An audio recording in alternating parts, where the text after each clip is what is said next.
Hallelujah. Que la grâce du Seigneur soit avec vous.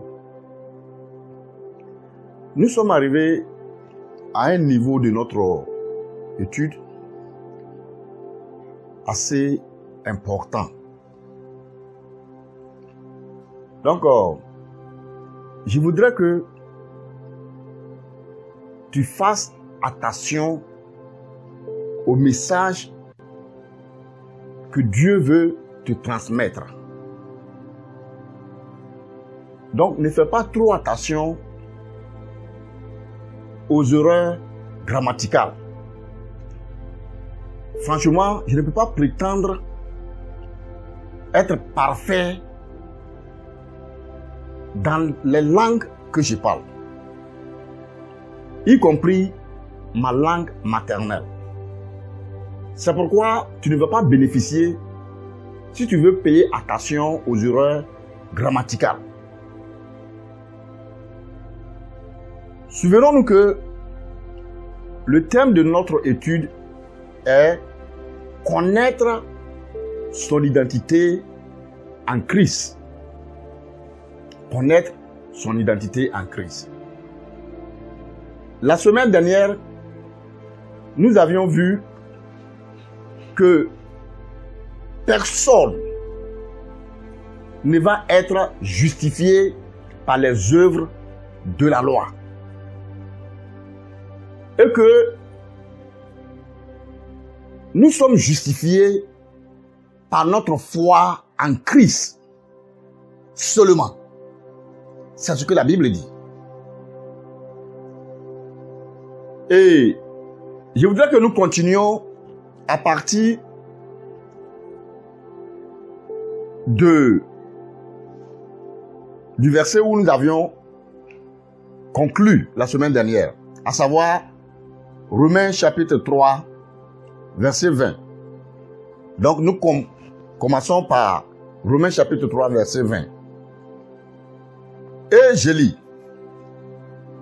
Il dit, car personne ne sera justifié par lui. Lui, ça veut dire Dieu. Car personne ne sera justifié devant Dieu par les œuvres de la loi. Tu comprends? Donc, personne ne sera justifié devant Dieu par les œuvres de la loi. Pourquoi? Parce que je voudrais que nous lisions ceci en Ésaïe chapitre 64. Ésaïe chapitre 64. Le verset 5 en français. En lui second, c'est le verset 5. Dans certaines versions, c'est le verset 6. Donc, j'ai lu seconde et nous lisons le verset 5. Il dit, nous sommes tous comme des impurs et toute notre justice est comme un vêtement souillé. Toute notre justice est comme un vêtement souillé. J'ai dit ceci en un endroit et un pasteur que je respecte beaucoup a dit, ah, mais comment je peux dire ça? Comment je peux dire que nul ne sera justifié par les œuvres de la loi ou par ses œuvres, par sa propre justice? Il dit, mais c'est pas moi qui dis ça. Donc, j'ai essayé de le faire comprendre, mais il n'arrivait pas à comprendre. J'étais vraiment choqué. Choqué dans le sens que ce monsieur-là est un pasteur, un révérend, un homme respecté. Et si cet homme ne peut pas comprendre que nul ne sera justifié devant Dieu par les œuvres de la loi, alors je me pose la question de savoir qu'est-ce que ce pasteur-là enseigne à ses membres. Qu'est-ce qu'il enseigne? Qu'est-ce qu'il donne comme enseignement aux membres qui le suivent? Tu vois, c'est une mentalité religieuse Ils nous ont fait savoir que pour avoir la vie éternelle, il ne faut pas voler, il ne faut pas faire ceci, il ne faut pas faire cela. Et c'est ce qui va nous donner la vie éternelle. J'appelle cela être hypocrite. C'est de l'hypocrisie de la religion que nous avons été enseignés autrefois. Tu sais pourquoi? Parce que la Bible dit ceci. Dans Jacques, nous voulons lire. Jacques.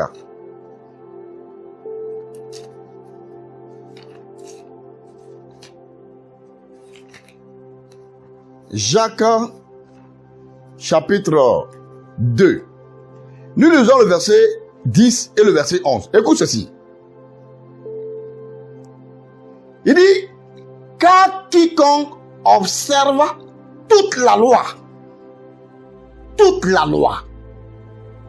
mais pêche contre un seul commandement, devient coupable de tout. Soyons francs. J'ai dit, c'est la religion qui nous a enseigné ce que vous continuez de croire. Qu'il ne faut pas commettre l'adultère si tu veux avoir le ciel. Faut pas voler, faut pas mentir, faut pas critiquer les gens, faut pas faire ceci, faut pas faire cela. Mais Jacques nous dit que si tu t'abstiens de l'adultère, si tu fais un effort pour ne pas commettre de crime, et que tu arrives à mentir une seule fois, Dieu, selon la loi, ne devrait pas prendre en considération le fait que tu t'es abstenu de l'adultère. Le fait que tu as fait un effort pour ne pas commettre de crime. Pourquoi? Écoute ceci, le verset 11. Il dit quoi? Le verset 11 dit ceci. Il dit, en effet, celui qui a dit, tu ne commettras point d'adultère, a dit aussi, tu ne tueras point. Or, si tu ne commets point d'adultère, mais que tu commettes un meurtre, tu deviens transgresseur de la loi. Est-ce que ça est dans ta Bible? Est-ce que ça se trouve dans ta Bible? Tu as vu pourquoi personne ne sera justifié par les œuvres de la loi. Eux-mêmes qui mettent ce fardeau sur l'épaule des chrétiens n'arrivent pas à remuer ce fardeau avec leurs doigts. Ils paraissent saints devant les hommes. Mais au fond, les mêmes problèmes que tu es en train de combattre, les mêmes difficultés spirituelles que tu es en train de lutter avec, eux aussi ont leurs problèmes. Quelquefois, exactement les mêmes problèmes que tu luttes contre. Mais ils ne vont pas te dire la vérité. C'est de l'hypocrisie. C'est ce que j'appelle l'hypocrisie de la religion. Lisons quelque chose. Actes chapitre 10. Le verset 1 jusqu'au verset 8. Actes chapitre 10, verset 1 jusqu'au verset 8. C'est l'histoire de Corneille. Voici ce qu'il est écrit. Il y avait à Césarée un homme nommé Corneille, de la cohorte dite italienne. Écoute ceci. Cet homme était pieux et craignait Dieu avec toute sa maison. Il faisait beaucoup de normes au peuple et priait Dieu continuellement. J'espère que c'est dans ta Bible. Il dit, cet homme-là était pur devant les hommes. Il craignait Dieu. Et il faisait beaucoup de normes au peuple. Et il priait continuellement. Il faisait même ce que tu ne fais pas aujourd'hui. C'est ça, le caractère de Corneille. On pourrait l'appeler chrétien. Un chrétien spirituel, si tu veux, aujourd'hui. C'est ainsi qu'on a l'appelé, s'il vivait à notre temps. Mais écoute ceci. Le verset 3.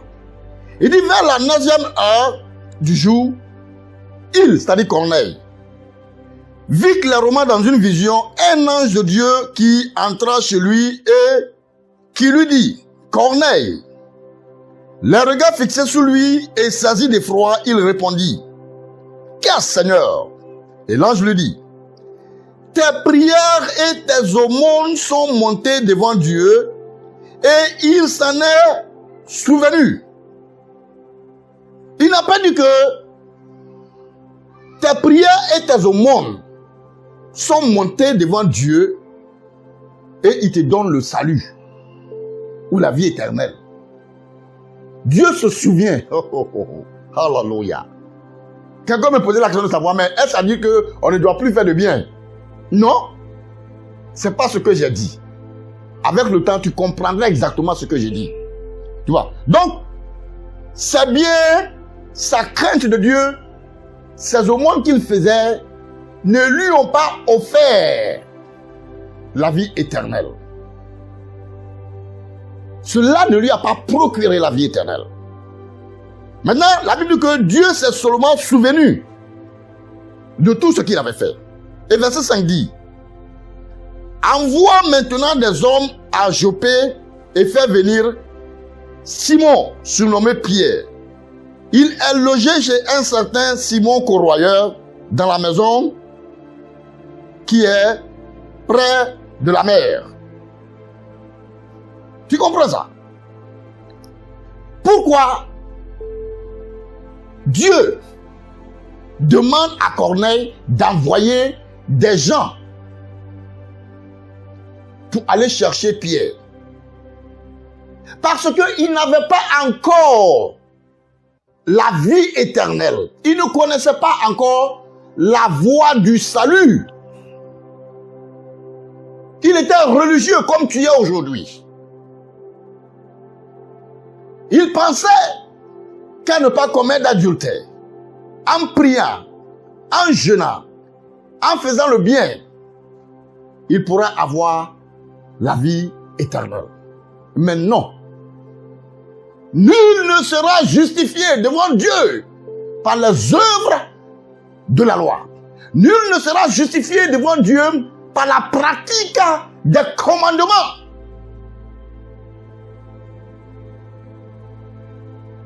On dirait que tu me regardes avec un œil. C'est la vérité. Et c'est ce que la Bible dit. C'est pas moi qui le dis. Si nous ne savions pas cela autrefois, au temps de la religion, aujourd'hui, Dieu veut que tu saches que tu ne seras pas justifié devant lui par les œuvres de la loi. Par ta propre justice. Non. L'homme est seulement justifié par la foi en Christ. Il a été fait péché pour que tu sois justice de Dieu. Pour que tu sois juste devant Dieu. C'est ça ton identité. C'est ça ta position en Christ. Mais pas par les œuvres. Tu ne peux pas les accomplir. Si le salut s'obtenait par la pratique des œuvres, il n'y avait pas lieu que Jésus vienne mourir à notre place.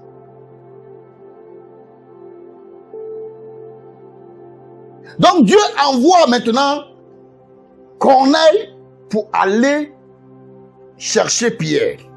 pour qu'il vienne lui annoncer la voie du salut. Tu pourras lire la suite de l'histoire et tu comprendras mieux.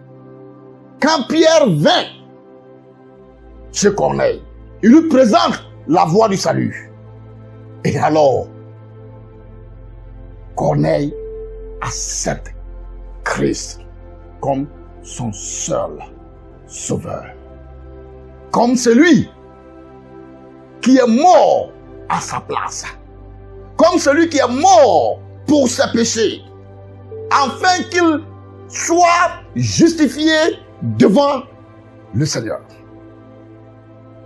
C'est pourquoi je te dis, pas moi, mais la Bible, dire que le seul moyen d'être sauvé, d'être justifié devant Dieu, c'est en croyant au Christ, en croyant au Seigneur Jésus.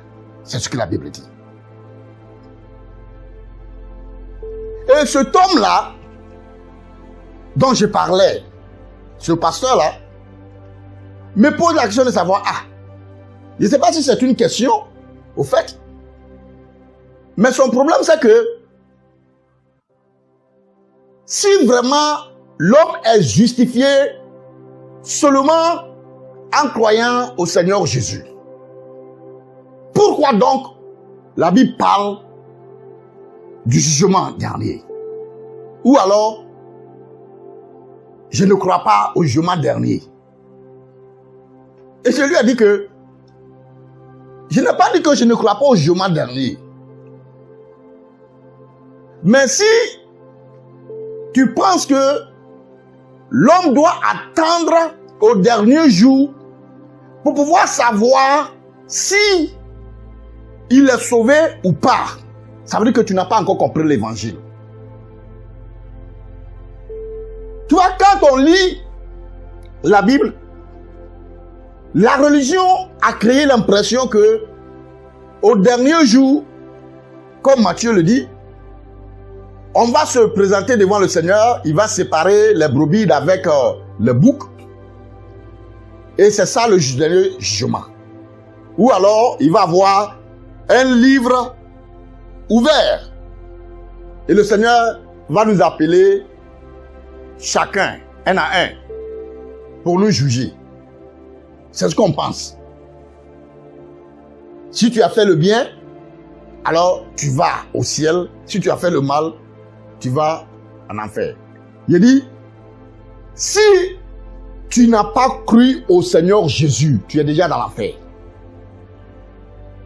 Si tu crois au Seigneur Jésus, tu es déjà dans le ciel. Souviens-toi que Matthieu ne nous a pas dit que Dieu appelait les hommes un à un. C'était tous deux groupes ou deux catégories de personnes. Les brebis et les boucs. Il y a deux catégories de personnes. Il n'y a pas un troisième groupe. Donc, ou tu vas à la droite du Seigneur en tant que brebis, ou tu vas à la gauche du Seigneur en tant que bouc. Le jugement est déjà passé. Non, lisons ceci. Jean chapitre 3, verset 18. Jean chapitre 3, le verset 18.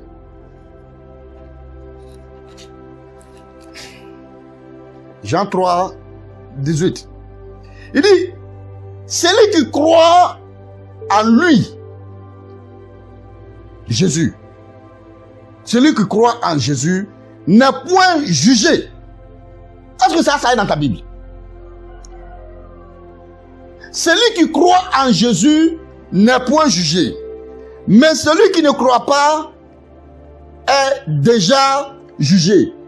Le mot déjà, c'est le français, non? L'anglais dit already. Déjà. Jugé. C'est passé. Ce n'est pas maintenant que on va aller devant Dieu après notre mort pour être jugé. Au fait, la Bible dit quoi? En Romains chapitre 8, il dit, il n'y a maintenant aucune condamnation pour ceux qui sont en Christ. Tu es en Christ, tu es déjà jugé. Plus de condamnation pour toi. Donc, si tu attends au dernier moment pour savoir si tu as la vie ou pas, ça veut dire que tu es toujours dans la religion. Lisons encore un autre passage. Jean chapitre 5, 24. Jean 5, 24. Il dit quoi? En vérité, je vous le dis, celui qui écoute ma parole et qui croit, tu as vu la condition? Croit à celui qui m'a envoyé à la vie éternelle. Et ne vient point en jugement, mais il est passé de la mort à la vie. Oh, alléluia. Celui qui croit à moi ne vient point en jugement. Est-ce que ça est dans ta Bible? Mais tu crois à la religion, que tu vas aller être jugé. Tu vas être jugé. Donc, il ne faut pas te réjouir maintenant. Mais la Bible dit, réjouissez-vous de ce que vos noms sont écrits dans le livre de vie déjà. Oh, alléluia. Il ne faut pas attendre pour savoir si tu es sauvé maintenant ou pas. Peut-être tu dis dans ton cœur, mais c'est quel orgueil ça? Oui, je suis orgueilleux à cause de ce que Christ a fait pour moi.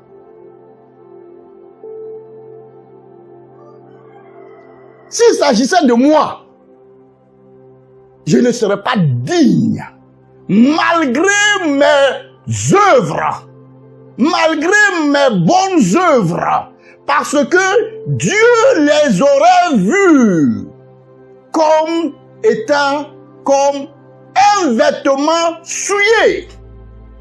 Mais Christ a été fait péché pour que je sois en lui la justice de Dieu. C'est ça ce que tu dois comprendre. Ce n'est pas moi, mais lui. Hallelujah. Donc la condition, c'est de croire en Christ pour être passé de la mort à la vie. Maintenant, laisse-moi essayer de clarifier la confusion dans les esprits des religieux qui ne croient pas à la bonne nouvelle qui est l'évangile en ce qui concerne le jugement. Il faut savoir que selon la Bible, aucun enfant de Dieu ne sera jugé pour être condamné. Parce que les enfants de Dieu ont été déjà justifiés en Christ.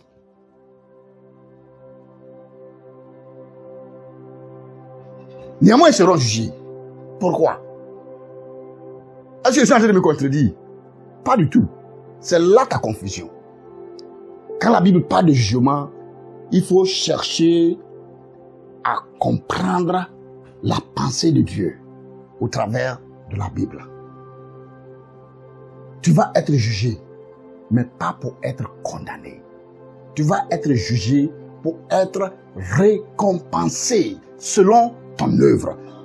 Lisons ceci. 2 Corinthiens 5. 2 Corinthiens 5, chapitre 5, verset 10. Écoute ceci. Il dit, car il nous faut tous, il faut bien noter ça, car il nous faut tous comparaître devant le tribunal de Christ, afin que chacun reçoive selon le bien ou le mal qu'il aura fait étant dans son corps. Tu vois pourquoi nous devons tous comparaître devant le tribunal du Christ pour être jugés? Pas pour être jugé, pour être condamné, mais pour être jugé, pour être récompensé. Tu comprends maintenant qu'il n'y a pas de contradiction. La Bible ne se contradit pas. Il n'y a plus de condamnation pour ceux qui sont en Christ. Ils sont passés de la mort à la vie. Ils ne seront pas jugés à ce qui concerne la vie éternelle. Mais ils seront seulement jugés pour être récompensés. Nous avions lire le verset précédent qui était 2 Corinthiens 3, 8 plus tôt. Mais nous allons maintenant lire 1 Corinthiens 3, 8. Nous allons lire le 14 et le 15. 1 Corinthiens 3, 8, 14 et 15. Pour racheter le temps. Il dit, celui qui plante et celui qui arrose sont égaux. Est-ce qu'on comprend ça? Et chacun recevra sa propre récompense selon son propre travail. Donc, ce que tu as fait de bien étant dans ce corps ne te donne pas la vie éternelle, mais te donne une récompense. Donc, nous allons tous comparaître devant le tribunal de Dieu pour être jugés afin d'être récompensés. Si tu ne comprends pas, nous voulons lire le verset 14 encore. Il dit, si l'œuvre bâtie par quelqu'un sur le fondement subsiste, il recevra quoi? Une récompense. Verset 15. Si l'œuvre de quelqu'un est consumée, il perdra sa récompense. Pas sa vie, mais sa récompense. Pour lui, il sera sauvé, mais comme au travers du feu. Tu comprends? Donc, il n'y a pas lieu de douter de son salut quand on a Jésus. Lisons quelque chose encore. Peut-être, pour finir, 1 Jean 5. 1 Jean chapitre 5. 1 Jean chapitre 5, le verset 11 jusqu'au verset 13. Écoute ceci. Il dit, et voici ce témoignage. C'est que Dieu nous a donné la vie éternelle et que cette vie est dans son Fils. Celui qui a le Fils a la vie. Celui qui n'a pas le Fils de Dieu n'a pas la vie. Je vous ai écrit ces choses afin que vous sachiez que vous avez la vie éternelle, vous qui croyez au nom du Fils de Dieu. Est-ce que ça est dans ta Bible? Si tu as réellement cru en Jésus, tu as réellement cru au Fils, il dit tu as la vie. Pourquoi? Parce que la vie éternelle n'est pas un objet. La vie éternelle est une personne. Jésus a dit, je suis la vie et la résurrection. Tu te souviens quand Lazare était mort et que Jésus s'entretenait avec les sœurs de Lazare. Jésus dit, il n'est pas mort, mais il dort. Il vivra. Et les sœurs de Lazare lui disent, on sait qu'il vivra. Il aura la vie à la résurrection. Il est la résurrection et la vie. Donc tu ne peux pas dire que tu as Jésus, mais tu n'as pas la vie. Tu attends à la résurrection pour avoir la vie. Tu n'as pas encore compris l'évangile. Tu as toujours la mentalité religieuse.